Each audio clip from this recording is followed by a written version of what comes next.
ولا يلتام ما جرح اللسان. أيها الإخوة الأعزاء، الآن نحن نعلم تعريف الكلمة.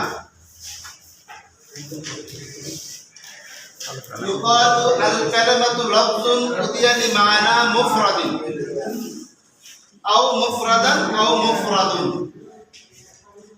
نحن فهمنا من هذه التعريف الكلمة لفظ أتي بمعنى مفرد.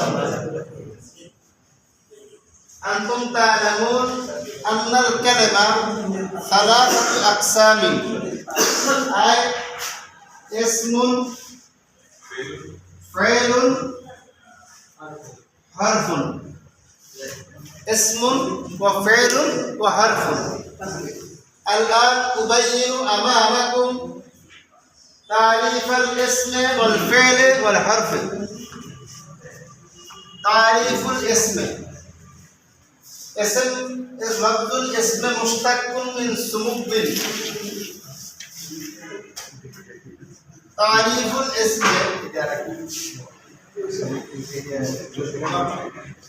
معنى السمب أو اسما. الكلمة لفظ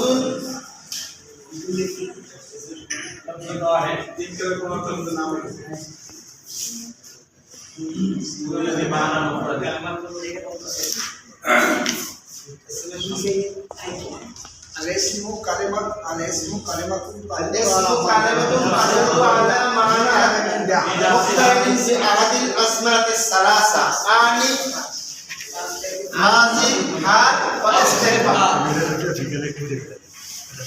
اسم كلمة تدل على معنى مقترن بأحد الأزمنة الثلاثة، يعني মাজি, হাল ও ইস্তেকবাল।